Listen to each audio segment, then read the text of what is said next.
Okay, well, I see we have 73 participants in this session. Welcome all. Thank you for joining. I hope you are having a good time so far. I saw some promising things coming by on social media. Way to go.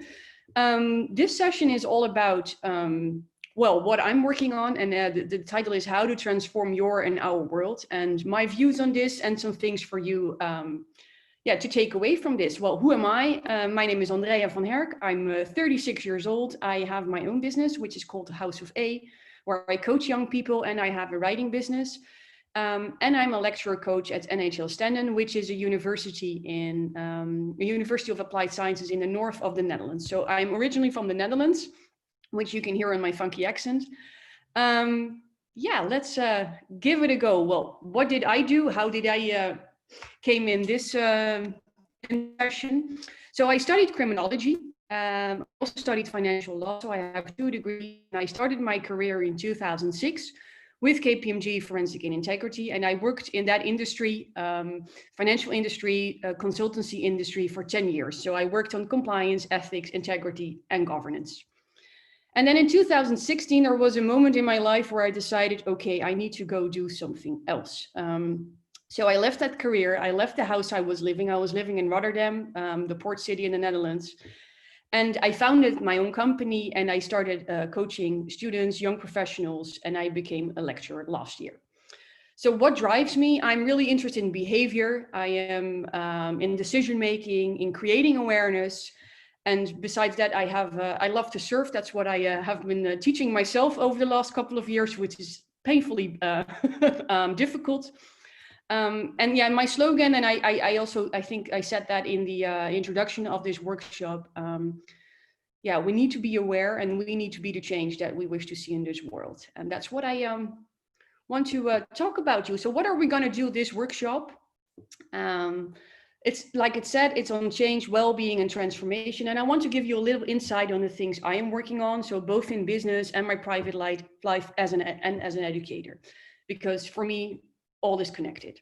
And I want to give you some tools and stories to think about. And I hope together with you, because we're all world improvers here, and to change the narrative of the story we all live in. I do realize I come from a very fortunate position. So let me say that in the beginning, because I was born in a rich country. I have all these opportunities in life. That's just at the beginning, and I hope to give other people those opportunities as well.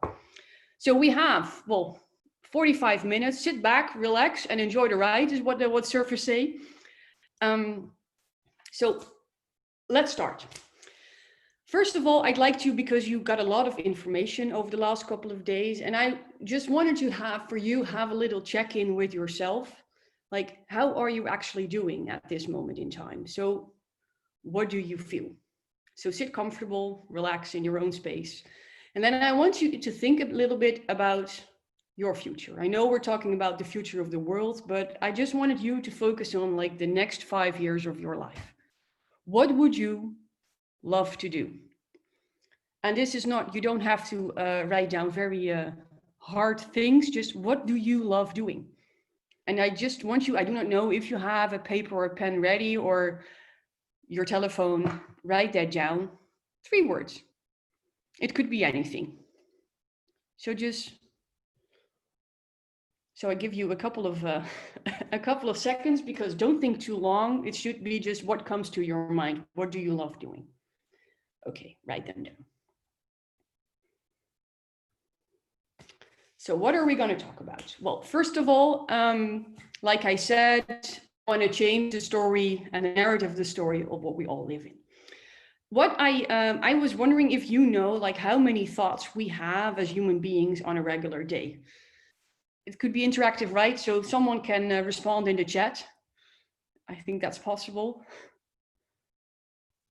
So on average, how many thoughts do you think we have as human beings on a regular day? I do not see the chat. I don't know, coming in or no one responding, or let me see. Okay, oh, I see a lot. 10,000, 2,000, 60,000. Well, that answer, actually 60,000 is correct. We have among 40 to 60,000 thoughts on a day. How many do you think of those are repetitive thoughts? So a percentage, what do you think? 60%, 3/4, yeah, it's actually indeed 95%.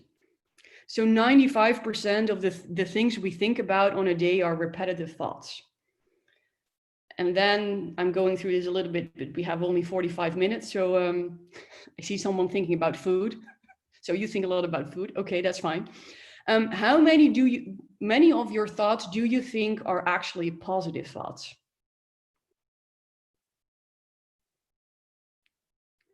Now I see someone saying 100%. I do not know if that's like, it's coming through. 2%, most of them, well, I do not know if the chat is running behind or, but actually the majority of our thoughts are actually negative.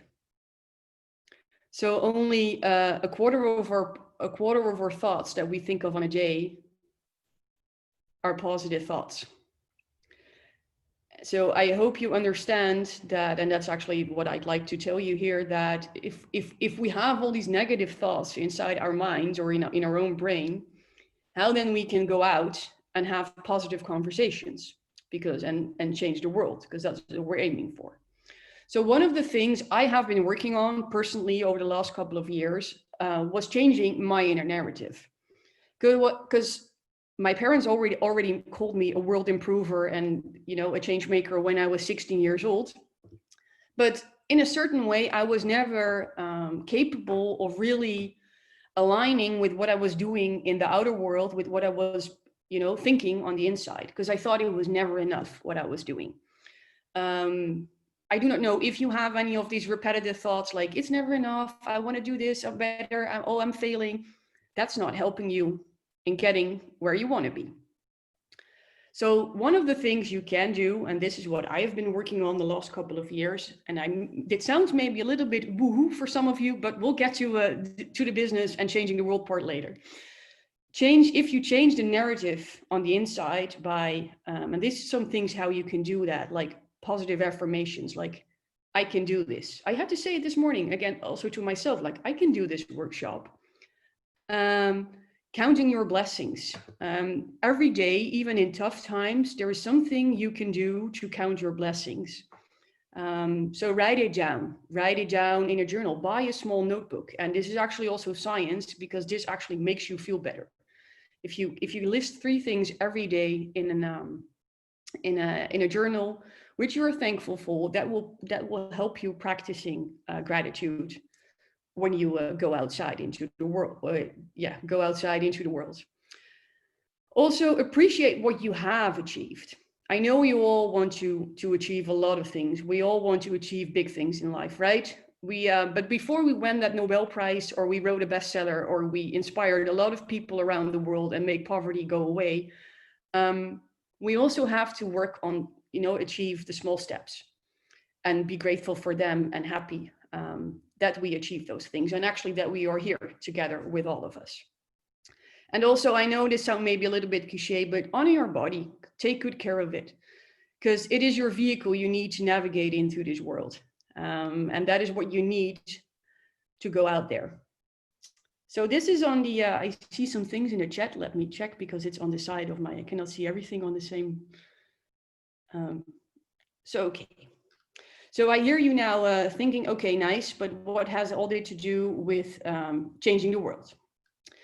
Well, I think we're all here because we like a little bit a different world, right? We want a more equal world. And if you want, and this is how I wrote it down, if we want a more loving world, a more kinder world, and a more inclusive world, then maybe if we can change our inner dialogue, that also has an effect of the dialogues we have when we go out into the world. And I put in a picture of the quote of Mr. Mahatma Gandhi. So be the change you wish to see in this world. And that all starts with you on the inside. And what has that to do? And I listed another book here, because we are actually the only species on this wonderful planet that is capable of telling stories. And we can even tell stories about ourselves. There is no other animal on this planet that can do that thing. And that is one of the things that I'd like to, what I work on is that we should change, that we should choose or pick our words carefully So both internally and externally.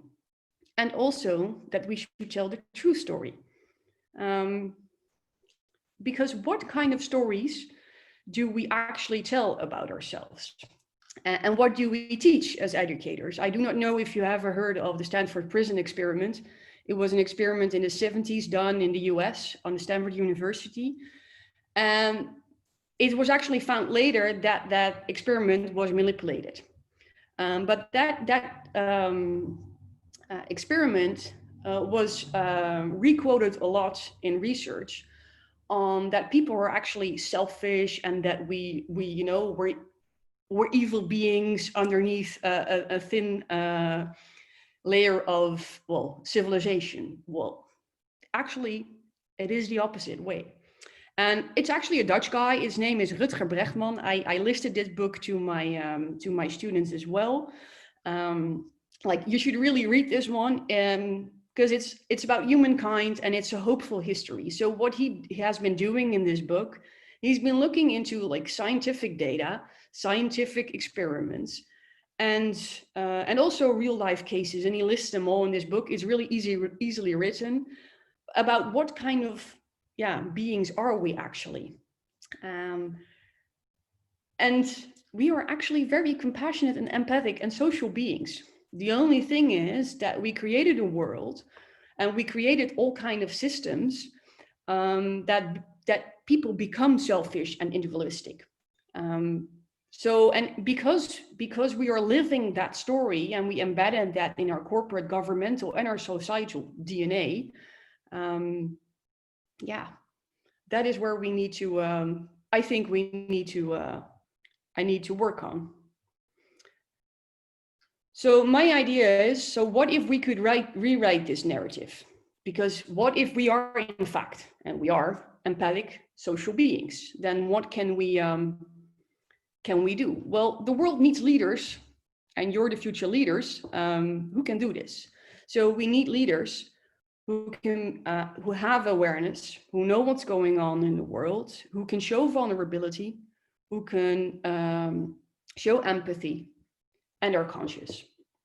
And what I've learned is that many of today's leaders in law, government, business, and the arts, included in these sessions when they were a student. So my aim is here to inspire you, or a little bit, that what do you want to take out when you go out there?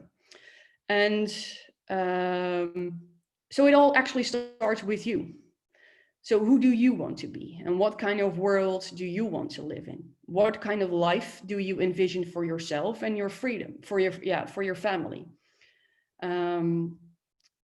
So what does freedom, equality, and peace mean to you, and how does that look like on a daily basis? And also, what does it require from the way we organize our business, our society, and our educational systems? Because we're still teaching. I don't know if you know about Adam Smith. You know, the basic of capitalism. That is all based upon an individualistic approach, while we are actually not. So what I believe that we should do is that we should shift towards a new paradigm. And I think that is, with everything going on in the world right now, I'll come back to that later. But I think we need to start telling new stories, because that's what we're capable of. And that's what we can create, because our stories create our future. You see already some things happening here. I've listed some things. So there is a Harvard research done, which which focuses actually on well-being in states. So countries can measure their performance not only on GDP, because that's what we have been doing for the last couple of years, is that we have been focusing purely on economic growth, but we have not been focusing on well-being. And there are some countries in the world who are actually adopting this right now, which is also focus on how are people actually doing. Do they all have access to healthcare? And not only what the gross domestic product is, because there are huge differences, and I'll come back to that later. So it's not an average, how do we say it, a good tool to measure this. So this is one of the shifts where you see the paradigm shifting, that we focus more on well-being. Another one, and this is from one of my professors when I was in university. He's actually a professor in business management, so in the Rotterdam School of Management, and he recently wrote an article about the moral duty to love your stakeholders. Well, here we go. That's a really soft word in the language of management, like to love your stakeholders. And in that article, he lists out, or he lists what that actually means. And I think, and that's also something I'm really interested in, might be, I'm writing a PhD proposal on, like, what if we indeed go more for a loving approach? What would that imply for the way we organize our businesses? Also, I do not know if you heard of her, but it's Brené Brown. I think she's a really, she's a professor and a teacher at the Texas University in Austin, where she also has a function in management, and all the work she does on daring leadership, on shame, resilience, and vulnerability are the things that we need to have the open conversations. And then the fourth thing I've listed, where you also see companies adopting, and also the World Bank and the United Nations,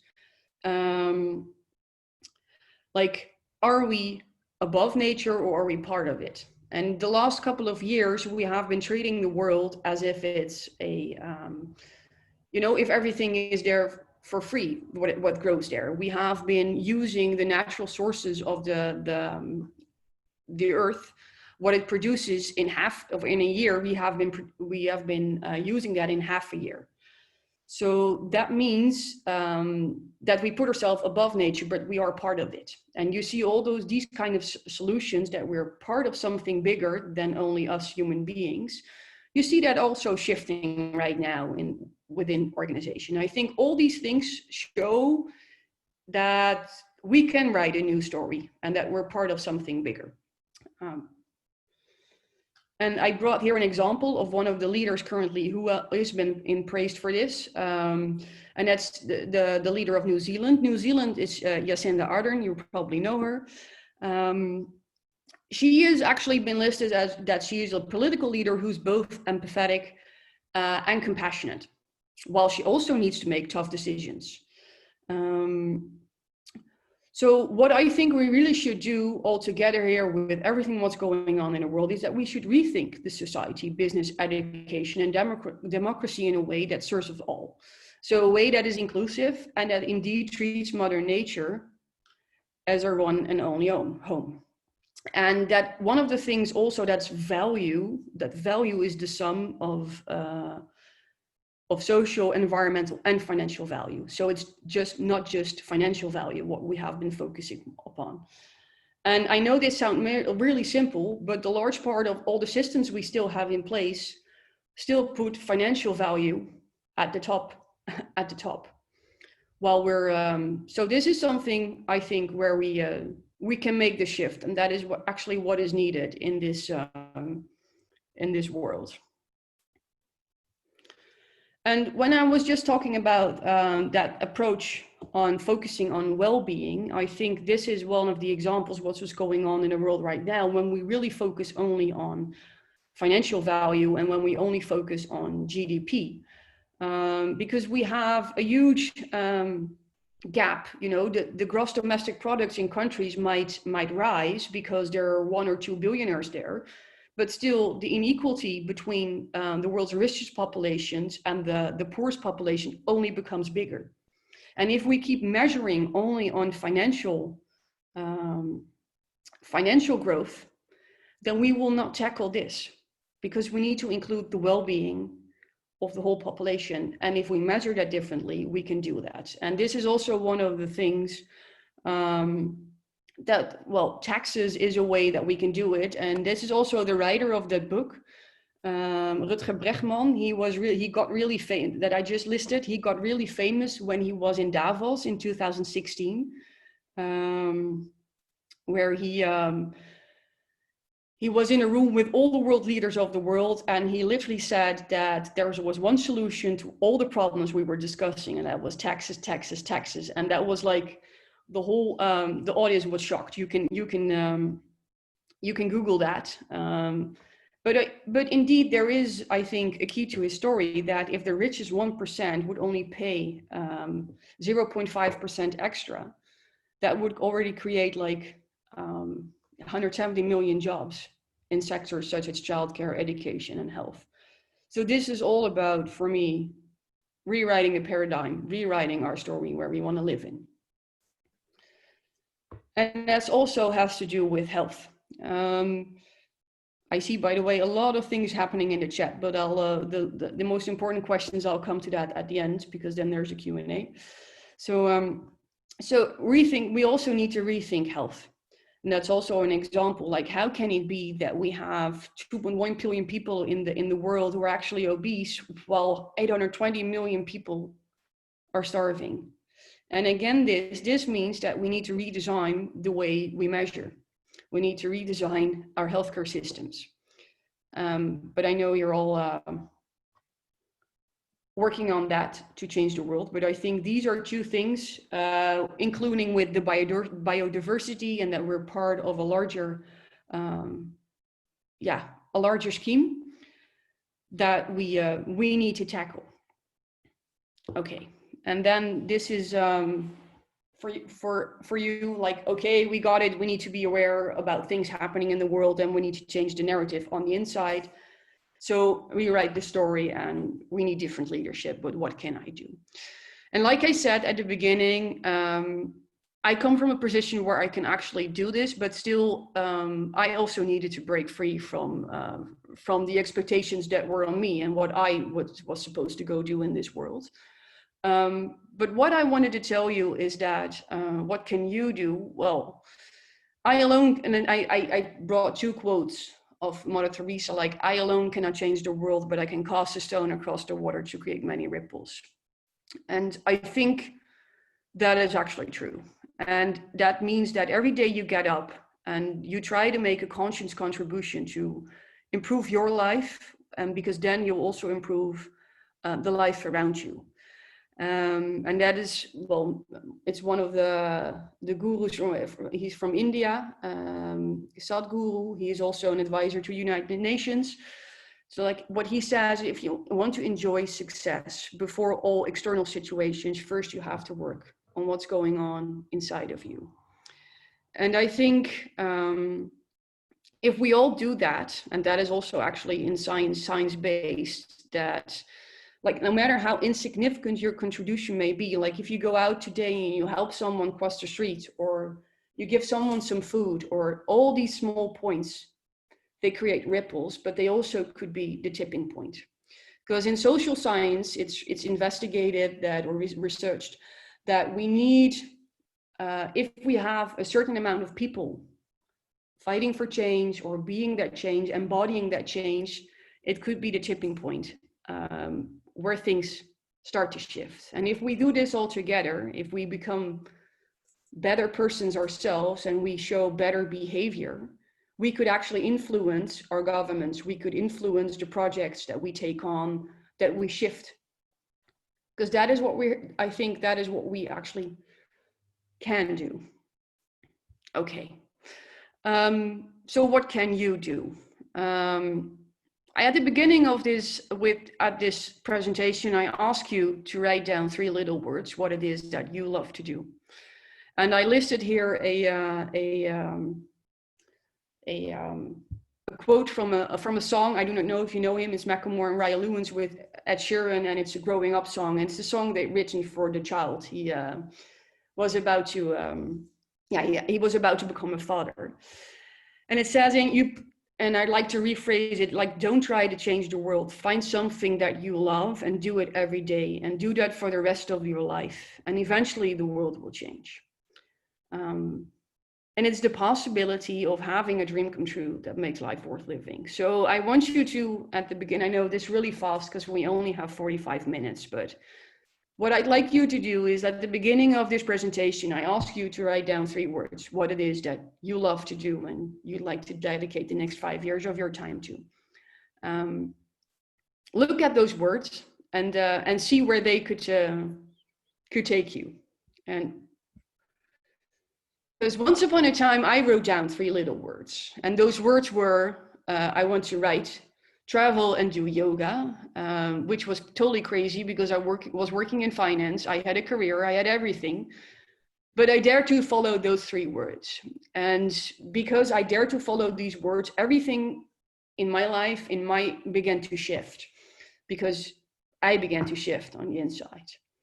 And 1 year ago, I again wrote down 3 little words. I wanted to teach surf because that makes me feel good and be part of something bigger than myself. And I want to write. So this afternoon, and I know this sounds maybe cliche, but I'm heading to France to catch some waves. I'm writing on a PhD proposal. I teach wonderful students, and I'm here with you. So what is it that actually I'm telling you is that what you just written down, or maybe think about later in this afternoon, is go for it. And above all, love. And I know, like I said, this comes from my perspective. But whatever you can do, love. And that was actually, my story to give you a little inspiration for the rest of this summit. So are there questions? Because, well, and this is my last sheet, by the way, before we head over to the question, because I've been thinking about this, what I wanted to tell you, because it's all about action, impact, and hope. But if we do not have hope in our hearts, and I wanted to give you a little hope and really read that book of Mr. Bregman. I do not, it's no ad, no spawn. But that gives you a hopeful outlook on the world, because where would we be without hope? And hope is your driver to really get into action mode and to create an impact. So if you'd rather like to connect with me, this is possible here. But for now, I'd like to know if there's some people who wanted to ask me a question.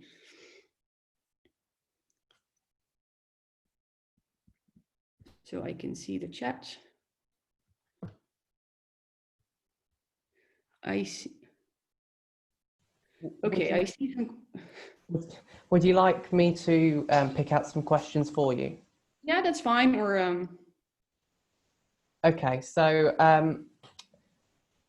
I apologize if I pronounce your name wrong, but Priyasha asked, do you think human beings are naturally geared towards savagery or empathy when stripped of everything and forced to fight for survival? Well, it's a good question, because indeed, when we get in survival mode, you would expect, and that's what we've been taught, that we turn into monsters, right? We go into, but that's actually not true. The science and the history have shown that really shit hits the fan, we actually tend to seek shelter and help each other. So this is all what to do with the stories we tell ourselves. And if you really look, and that's what in that book, what he has been doing, but also if you go look around and see, and that's what I've experienced when I was traveling also around the world on my own, there are a lot of nice, kind, helping people out there in the world. But we tend to forget that because we always focus, we focus on the negative, because positive news is no news, right? If someone helped an older man or woman pass the street and gave someone some food, that doesn't make it to the news. So yeah, do you think we are naturally geared towards savagery or empathy? Naturally, we are born towards empathy. Only the way the stories we tell when we are organized, it shows that we can turn into monsters like this. But that's actually not true. Okay, thank you. Anaga asks, any tips for incoming seniors of college students who are having to handle the uncertainty of COVID during this important time? Yeah. Well, I see 2 interesting words here. It's like important time. And I think we can all feel a sense of urgency right now due to COVID-19. And I've just been reading an interesting book. I do not know. I think it was a man from Hungary. Yeah, Hungary. which said that it's not per se COVID-19, but all the underlying problems or challenges that were there are now, been brought to the surface. And also for you as a student, you are now faced with, you have to stay indoors, you have to organize everything yourself, which is tough, which is really tough. On the other hand, and that's also what I tell my students, and it's also something I had to learn in life, you are in the end responsible for making your life living worthwhile living. So, and I know it's easier maybe, to go to university, to just sit in class and everything is handed to you, and now you have to work for it maybe a little bit harder. But we're all in this together, in this uncertainty. On the other hand, the future was never certain. We never knew what was coming. You cannot, know what's coming in 2 months' time, because everything can change anyway. But we tend to forget that a little bit, because we humans, we can do so many wonderful things that we thought we could control, but we do not have control. So you can focus on the things you actually do have control of, and that's what you put in your mind.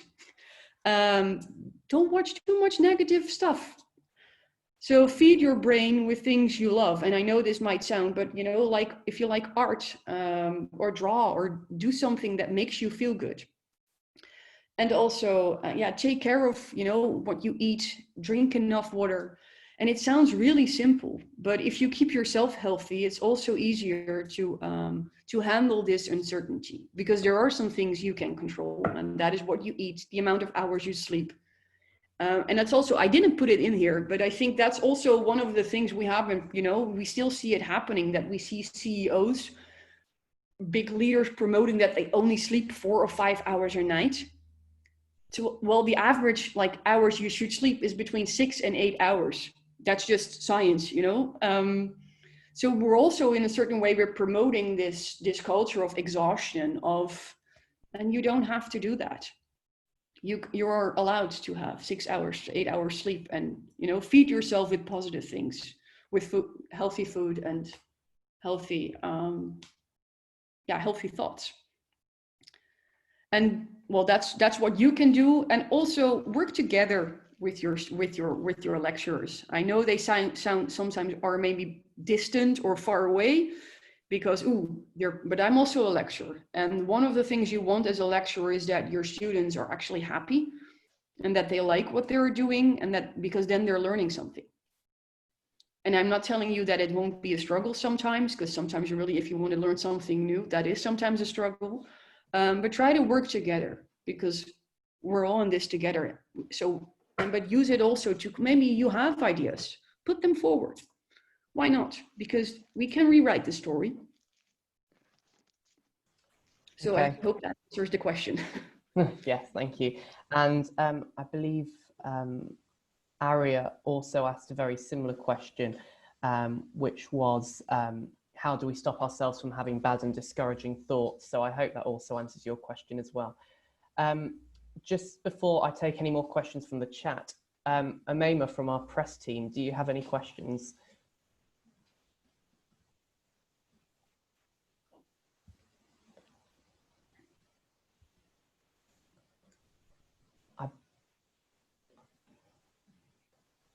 We cannot hear you. Can we? Yes.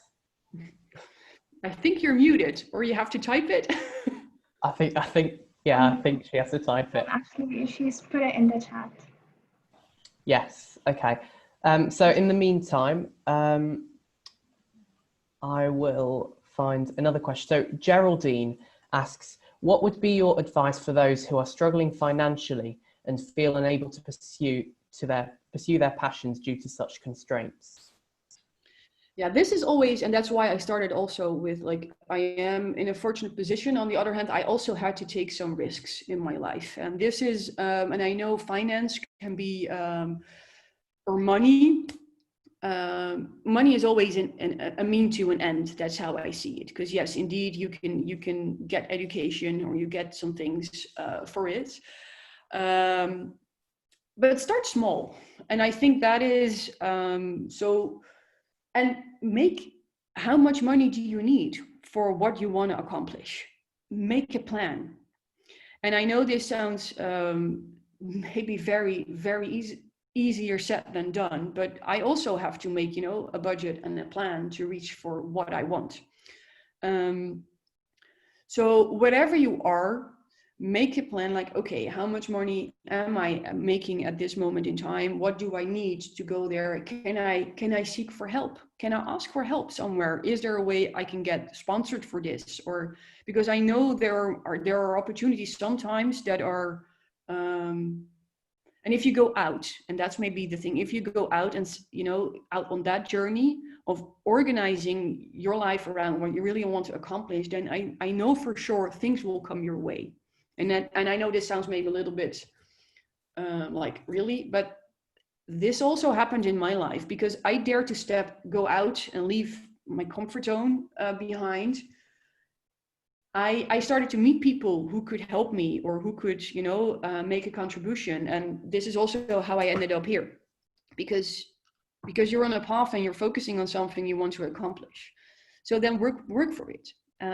Because I think that's also, we really live in a world where, we sometimes think we can create instant success, but it actually takes a lot of work to get sometimes where you want to be. But then again, it's all the small steps, and be grateful for that small steps. I hope that, I do not know the exact situation, but I hope that gives an answer in. Thank you very much. So Amema from our press team asks, how do you overcome failure and move on to do greater things? So again, like, how do you move on from failure and move on to greater things? Yeah. Fail, and fail even more. No, I know this is also a cliche, but I really had to learn to make mistakes. Even this workshop, I might have said something which, wasn't maybe prepared beautifully. My English is maybe not perfect. I don't know, but I wanted to have this conversation with you. So that means you have to dare to fail, actually. And and we're always trying to, preventing ourselves from failure. But if we prevent ourselves from making failures, we also prevent from going out there. And I think that's actually what surfing learned me. Because I wasn't, and I'm not still very good at it, but I just love to do it. But it also learned me to, just make mistakes and laugh at myself for making those mistakes. Don't be too hard on yourself, because you just want to have fun while doing that. So that was my answer. Okay, thank you. So Rika asks, do you think having positive thoughts can be considered a privilege, especially when you have a poor socioeconomic background? So the question is, if I understand correctly, that if you have a poor socioeconomic background, then positive thoughts can, if they can make the difference, that's a benefit. Well, I think it accounts for all of us, applies to all of us, because you can be the richest man or woman in the world, but if you're talking bullshit to yourself, then how can you be happy? And this always makes me emotional, but I was in India a couple of years ago, and that really, if you come from a safe place, not so like a small town in the north of the Netherlands, and you go to India, that really blows your mind in like all kinds of ways, because it's extreme. It's also beautiful, don't get me wrong. But I was sitting there and I was, going through the Lonely Planet, seeing all my options I had. Do I want to go to a museum? Do I want to go have some food? And then a man passed by, and he asked me like, hey, lady, where are you from? And I was like, I'm from the Netherlands. Oh, that's a beautiful country. But yeah, India is even a more beautiful country. And I looked at him and I was like, okay, this man, he doesn't seem like he owns a lot. And he said to me like, yeah, you all live in the past or in the future, but we live in the now. And that was the moment I was like, and it really got to me, because I was looking into all these options, but I was really lost in all the options I had.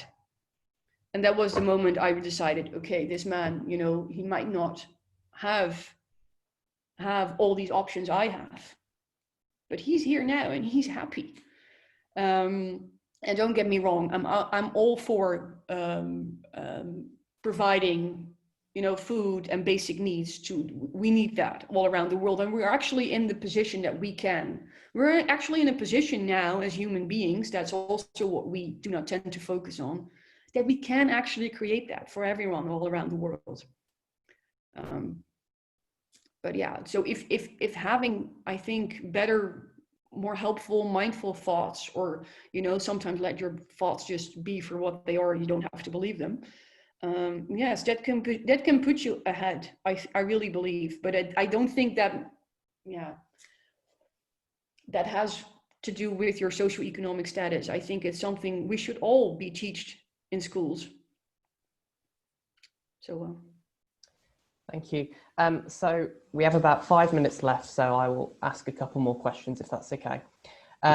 So a few people asked a very similar question, so I'm just going to try and put it together into the one.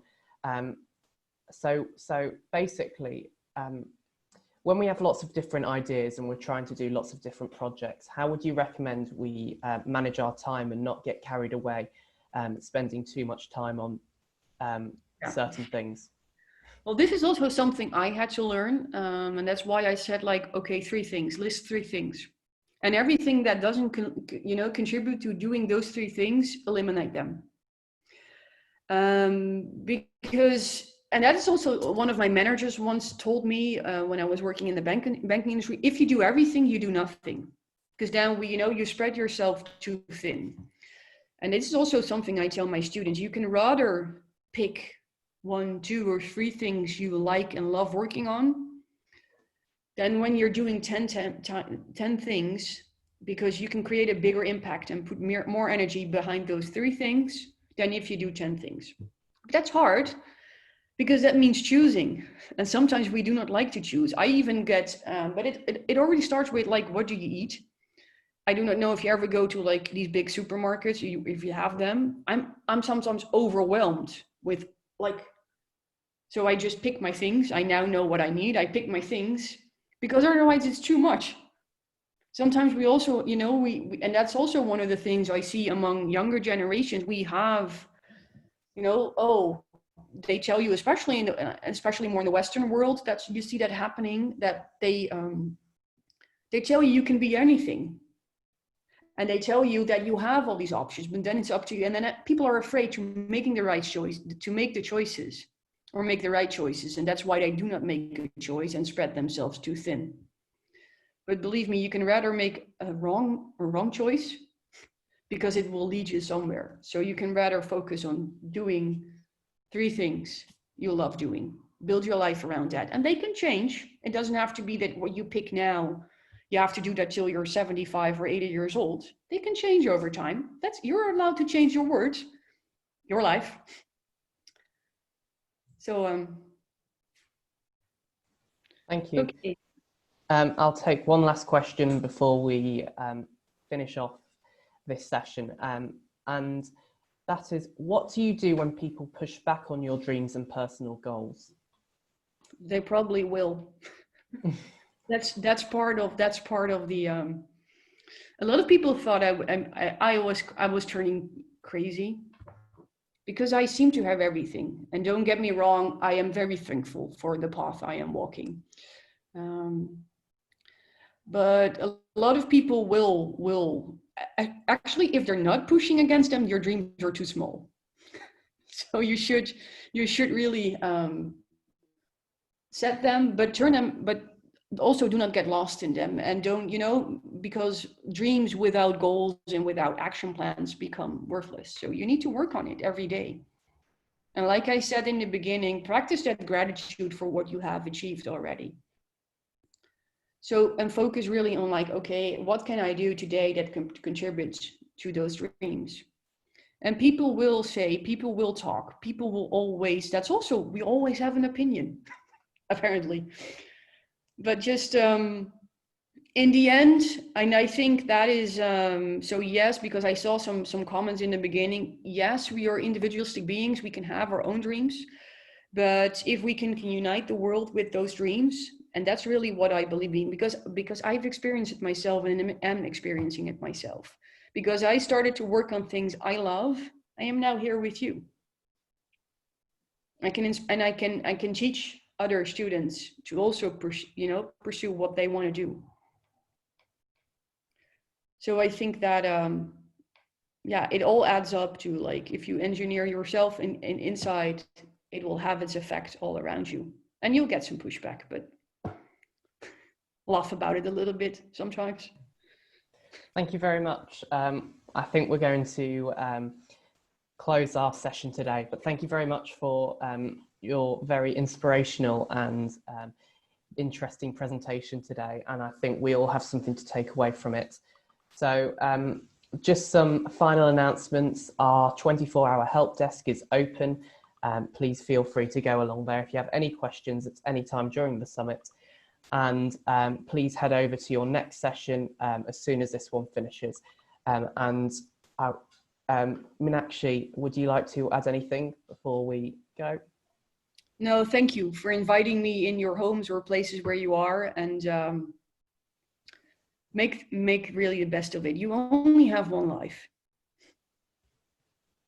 Thank you. So go. I think that's the end of our session. Hope everyone enjoyed it. And as William said, this session is over. You can begin moving to your next session. Thank you. Okay. Thank you very much. Have a great day. You too.